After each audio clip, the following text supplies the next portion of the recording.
Hi, this is Raman. Welcome back in root to success. तो आज हम बात करने वाले हमारे पॉलिनोमियल टॉपिक के कुछ क्वेश्चंस पे। कल हमने कुछ क्वेश्चंस पे बात कर ली थी जिसमें हमारी 2.2 के कुछ क्वेश्चंस पे बात करी थी हमने। तो आज हम बाकी बचे हुए क्वेश्चन पे बात करेंगे। उम्मीद करती हूँ कि आपको जो भी आपको लास्ट क्लास में करवाया गया वो आपको बहुत अच्छे तरीके से समझ आया होगा, क्योंकि इतना मुश्किल था नहीं। बेसिक से कंसेप्ट थे, अगर आप उसे बहुत ध्यान से सुनेंगे तो आपको सारी चीज़ें क्लियर हो जाएंगी। तो चलिए हम बात करते हैं आज के हमारे क्वेश्चंस पे। तो आज के क्वेश्चंस में, कल हमने क्वेश्चंस में क्या किया था, सबसे पहले जीरोस को फाइंड किया था। जीरोस को फाइंड करने के बाद में हमने क्या किया था, हमने उन क्वेश्चंस को वेरीफाई किया था उनकी जीरोस और कोफिशिएंट के साथ जो भी रिलेशन होता है उसमें। तो चलिए आज हम बात करते हैं, हम क्वाड्रेटिक इक्वेशन बनाना सीखेंगे कि अगर हमें क्या दे रखा हो, जीरोस के बारे में बता रखा हो और हमें उनका सम या फिर उनका प्रोडक्ट दे रखा हो तो हम कैसे इक्वेशन को बनाएंगे। तो चलिए हम बात करते हैं क्वेश्चन पे। तो हमारा क्वेश्चन नंबर 2 था,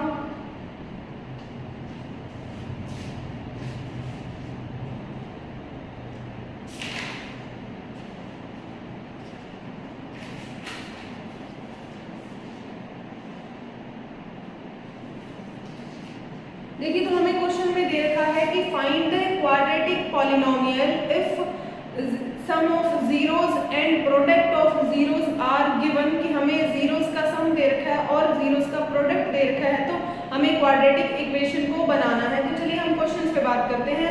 सेकंड क्वेश्चन का फर्स्ट पार्ट, हमें दे रखा है sum of zeros equals to 1/4 और product of zeros is equals to -1 दे रखा है। अब हमारे पास इसके एक सिंपल सा तरीका है, हमें सिर्फ एक फॉर्मूला को याद रखना है। जैसे ही हमने फॉर्मूला याद रख लिया तो हमारा ये क्वेश्चन बहुत ही इजीली हो जाएगा। चलिए तो बात करते हैं। देखिए हमारे पास एक फॉर्मूला होता है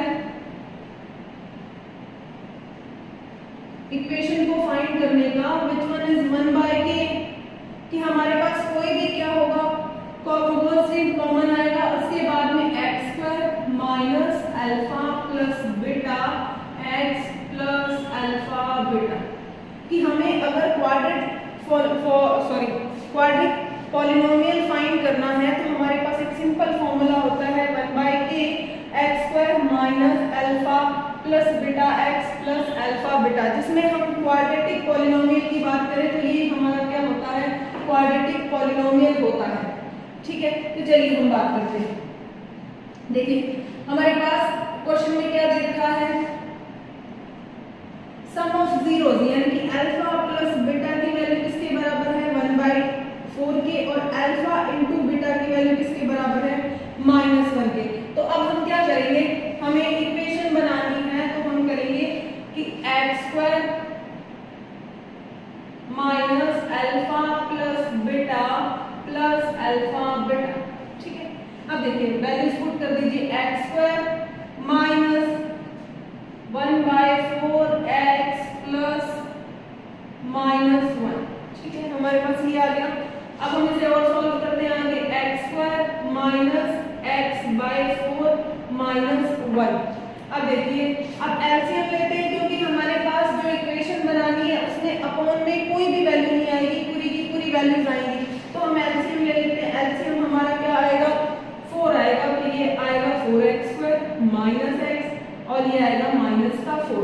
अब हमारे पास 1/4, तो 4x² माइनस x -4, ये हमारी क्या होगी, इक्वेशन होगी, पॉलिनोमियल हो गया या फिर क्वाड्रेटिक पॉलिनोमियल हो गया, यही हमें चाहिए था। तो चलिए अब हम बात करते हैं। उम्मीद करती हूँ आपको समझ आ गया होगा कि सिंपल सी बात है, हमें दे रखा होगा सम ऑफ जीरोस और प्रोडक्ट ऑफ जीरोस। हमारे पास एक फॉर्मूला रहेगा, उस फॉर्मूले में वैल्यूज पुट करनी है और उसे इवैल्यूएट करके आपको दिखाना है। तो चलिए हम किसी एक और क्वेश्चन पे बात कर लेते हैं। हमारे पास क्वेश्चन नंबर 2 का सेकंड पार्ट है, वो हमारे पास क्या है कि सम ऑफ जीरोस क्या होना चाहिए, √2 होना चाहिए, और प्रोडक्ट ऑफ जीरोस किसके बराबर होना चाहिए, 1/3 के। तो हम लिखेंगे कि अल्फा प्लस बीटा की वैल्यू किसके बराबर है, √2 के बराबर, और अल्फा इंटू बीटा की वैल्यू किसके बराबर है, 1/3 के बराबर। तो चलिए हमारे पास फॉर्मूला क्या था, 1/k क्या था, x² minus alpha plus beta plus alpha beta. Values put कर देते हैं। वैल्यूज पुट करेंगे तो x square minus alpha plus beta की वैल्यू रूट 2x, इसके बाद में प्लस आएगा प्लस का 1/3। अब हमें देखो अपॉन में कोई भी वैल्यू नहीं रखनी है। अगर अपॉन में वैल्यू नहीं रखनी तो हम क्या करते हैं, एलसीएम लेते हैं। एलसीएम हमारे पास आएगा 3, तो ये आ जाएगा 3x square minus 3 root 2x plus 1। तो हमारे पास क्या इक्वेशन बन जाएगी, हमारे पास इक्वेशन बन जाएगी 1/3 3x square minus 3 root 2x plus 1, ये हमारी इक्वेशन बन जाएगी। ये हमारी क्वाड्रेटिक पॉलिनोमियल की इक्वेशन बन जाएगी। यही हमें चाहिए था। इसके जैसा सही एक क्वेश्चन और कर लेते हैं, उसके बाद में हम कुछ एक्स्ट्रा एडिशनल क्वेश्चन के बारे में बात करेंगे जो हमारी एग्जाम्पलर में दे रखे हैं, एनसीईआरटी की एग्जाम्पलर में, ना कि एनसीईआरटी की बुक में। तो चलिए इससे बात करते हैं। इससे बात करेंगे तो हमारे पास देखिए x square minus alpha plus beta x plus alpha beta होगा। तो ये हमारे पास क्या आएगा, x square minus alpha plus beta की जगह 0x प्लस रूट 5। तो इसको सॉल्व करो, एक्स स्क्वायर प्लस रूट 5, यही हमारी क्या होगी, पॉलिनोमियल क्वाड्रेटिक इक्वेशन हो गई। उम्मीद करती हूँ कि ये क्वेश्चन आपके लिए समझ में बहुत आसान होंगे, क्योंकि इन क्वेश्चन में ज्यादा कुछ था ही नहीं, बहुत सिंपल क्वेश्चन थे। तो चलिए अब हम बात करते हैं हमारे नेक्स्ट क्वेश्चन में। तो क्वेश्चन दे रखा है if alpha and beta are zeros of a polynomial, की कोई एक पॉलिनोमियल है, उसके जो रूट्स है ये जीरोस क्या है, वो alpha and beta, then find the value of alpha plus beta and alpha minus beta. अब देखिए क्वेश्चन को देख के आपको थोड़ा सा समझ आएगा होगा कि अल्फा प्लस बीटा क्या होते हैं, सम ऑफ जीरोस होता है, और अल्फा इनटू बीटा क्या होता है, प्रोडक्ट ऑफ जीरोस होता है। अगर हम इस इक्वेशन में सम ऑफ जीरोस और प्रोडक्ट ऑफ जीरोस फाइंड करके वैल्यू पुट कर दे तो हमारा आंसर आ जाएगा। तो सबसे पहले हम पॉलिनोमियल से जीरोस फाइंड करते हैं। तो हमें क्या दे रखा है, गिवन पॉलिनोमियल, गिवन पॉलिनोमियल हमें क्या दे रखा है, x square minus 4 root 3x plus 3। ठीक है, देखिए पॉलिनोमियल कुछ ऐसा दे रखा है। अब हमें क्या करना है, इस पॉलिनोमियल के टुकड़े करने हैं। टुकड़े भी किस टाइप के करेंगे, हमारे पास टुकड़े करने की वैसे इसमें जरूरत नहीं है। अब इस पॉलिनोमियल, अब हमें ये पॉलिनोमियल दे रखा है और हम इस पॉलिनोमियल से अल्फा प्लस बीटा की और अल्फा माइनस बीटा की वैल्यू फाइंड करते हैं। तो हम जानते हैं कि अल्फा प्लस बीटा किसके बराबर होता है, माइनस b/a के। देखिए तो अल्फा प्लस बीटा किसके बराबर आएगा, माइनस का साइन है, दैट इज b की वैल्यू क्या है, माइनस का 4 रूट 3 अपॉन में a की वैल्यू 1 है, तो अल्फा प्लस बीटा किसके बराबर आ गया, 4 रूट 3। ठीक है, अब हम बात करते हैं प्रोडक्ट की। तो अल्फा बीटा किसके बराबर होता है, c/a के। तो अब देखिए c की वैल्यू क्या है, 3 अपॉन में 1, तो अल्फा बीटा की वैल्यू क्या है, 3। उम्मीद करती हूँ आपको ये चीज समझ आई होगी कि हमारे पास क्या है, हमने फाइंड क्या किया, अल्फा प्लस बीटा की वैल्यू फाइंड कर दी 4 रूट 3, और प्रोडक्ट से हमने c/a से हमने अल्फा बीटा की वैल्यू फाइंड कर दी 3। तो अब हमें क्या करना है, so according to question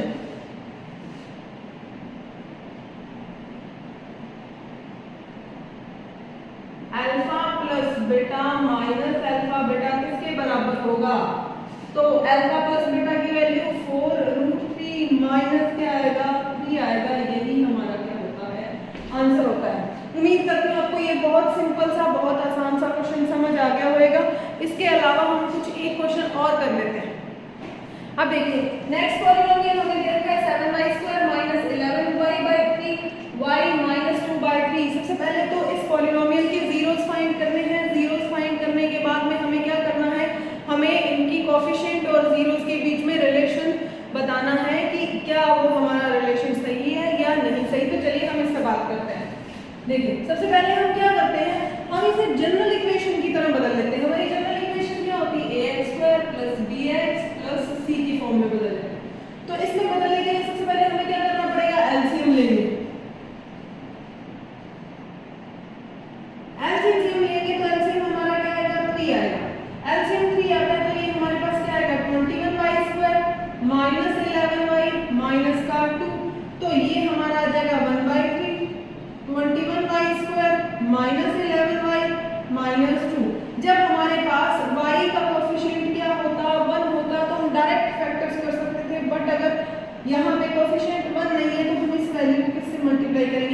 constant term से।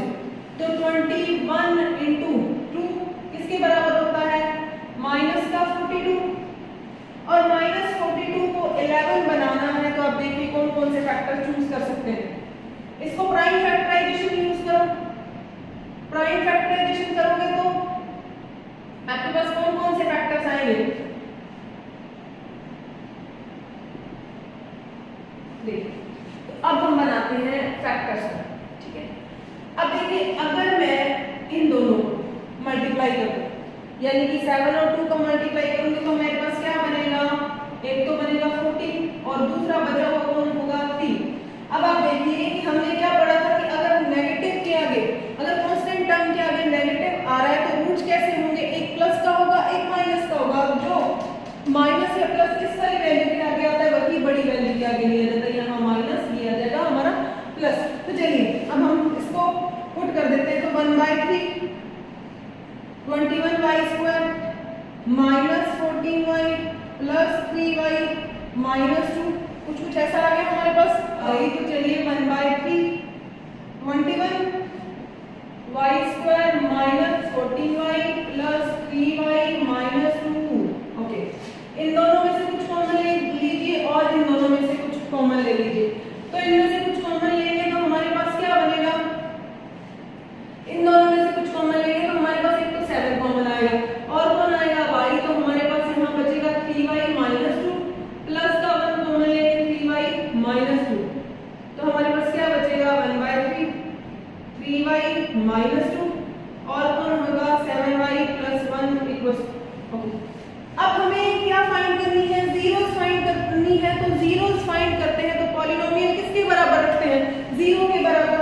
तो यहाँ से हम py को क्या रखेंगे, 0 के बराबर, 0 के बराबर रखेंगे तो हमारे पास क्या आएगा 3y माइनस 2 और 7y प्लस 1 बराबर क्या आएगा 0 आएगा। तो हम क्या लेंगे, इधर 3y माइनस 2 बराबर 0 और क्या करेंगे हम 7y प्लस 1 बराबर रखेंगे 0। तो हमारे पास क्या आएगा 3y इक्वल्स टू 2, तो y की वैल्यू क्या आएगी 2/3, ठीक है। और इसके बाद में यहाँ से क्या आएगा 7y इक्वल्स टू -1, तो y की वैल्यू क्या आएगी -1/7। इसको हम अल्फा ऐड कर लेते हैं, इसको बीटा ऐड कर लेते हैं, ठीक है। अल्फा और बीटा दोनों के दोनों हमारे पास आ गए। तो अब हमें क्या करना है, सबसे पहले हमें फाइंड करना है alpha plus beta. Alpha plus beta किसके बराबर होता है -b/a। तो अल्फा की वैल्यू देखिए 2/3, बीटा की माइनस का 1/7 किसके बराबर होनी चाहिए, जनरल इक्वेशन में। चलिए जनरल इक्वेशन हमने यहाँ बनाई थी, तो यहाँ से देखिए माइनस b की वैल्यू -11 अपॉन में a की वैल्यू देखिए 21। जब आप इसे सॉल्व करते हैं तो आपके पास एलसीएम आता है 21, तो आपके पास क्या आएगा 14 माइनस 3 इक्वल्स टू 11/21। तो ये भी क्या आएगा 11/21 इक्वल्स टू 11/21। यही हमें प्रूफ करना था। तो अब हम बात करते हैं प्रोडक्ट की। अल्फा इंटू बीटा किसके बराबर होता है c/a के। तो अल्फा की वैल्यू देखिए 2/3, बीटा की -1/7, c की वैल्यू देखिए -2 और a की वैल्यू 21। तो ये भी क्या आएगी -2/21 इक्वल्स टू -2/21। यही हमारा क्या होगा आंसर होगा। ये क्वेश्चन को हमें बस थोड़ा सा अच्छे तरीके से समझना था क्योंकि इसकी कैलकुलेशन थोड़ी सी लेंथी थी।